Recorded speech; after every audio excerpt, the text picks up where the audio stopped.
The Biden administration is claiming credit for a prisoner exchange with the Maduro regime in Venezuela. And essentially, Biden released two nephews of Nicolas Maduro, the Venezuelan dictator. And these are relatives of his wife.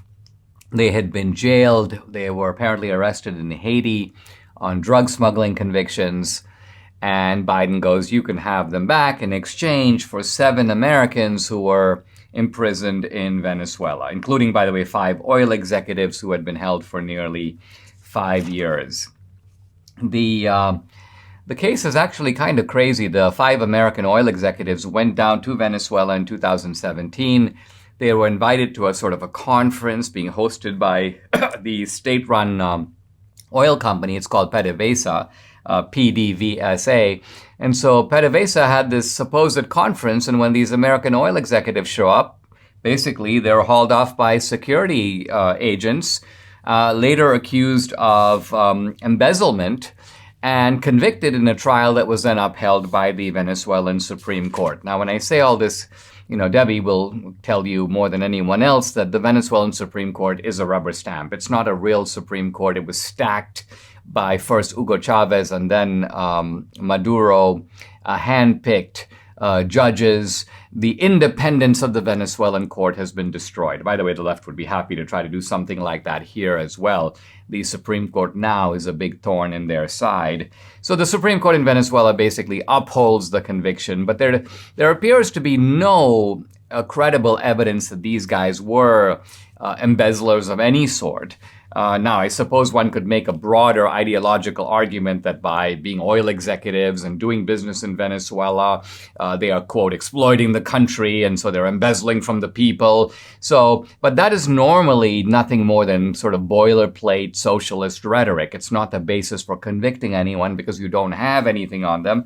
But when you're in Venezuela, you don't need anything on them. If the dictator says, lock them up, they're going to be locked up. And essentially everything else is just a pro forma validation of what Maduro decides. Now, the guys who were released by Biden, Frankie Flores and his cousin Efrain Campo, they apparently are nephews of Celia Flores, whom Maduro, by the way, refers to as his, quote, first combatant. So this is the martial rhetoric of socialism. Everybody's a fighter. Everybody's a sort of a combatant in uniform, and the first combatant is Celia Flores.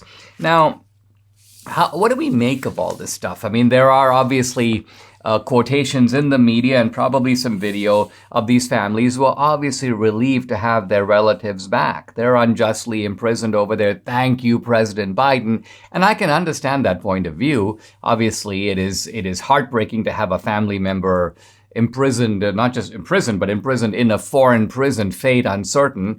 And then it is obviously exhilarating to see them again, a dad, an uncle, and so on.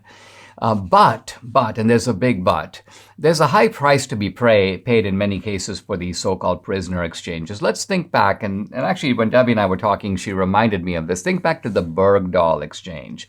On the face of it, all right, we want to get this American guy back. Yeah, he's a loser. Yeah, he's a deserter. As it turns out, he's a Taliban sympathizer. I can kind of see why Obama wanted him back so much. But nevertheless, the idea is, okay, we get this American guy back and we release these 5 Taliban commanders. Well, what happens? They go back into the field. They become part of the Taliban resistance.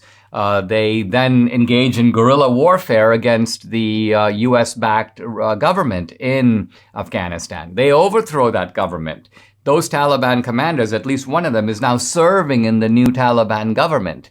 So look at the implications of what Obama did. I'm not saying by itself, we don't know if that made a decisive difference, but we do know that these things cannot be seen simply as, okay, well, we get 1 guy, you get 5 guys, end of story. It's not the end of the story. In that case, it was merely the beginning of the story. So the United States here also appears to have a second motive, quite apart from getting the executives back and doing the exchange on its own terms. And that is, I think the Biden administration is trying to do more to legitimize the government of Venezuela, to legitimize this dictatorial regime. Why? Because it's a dictatorship of the left. And so Biden also has an oil interest here. He wants to obviously choke off reliance on Russian oil.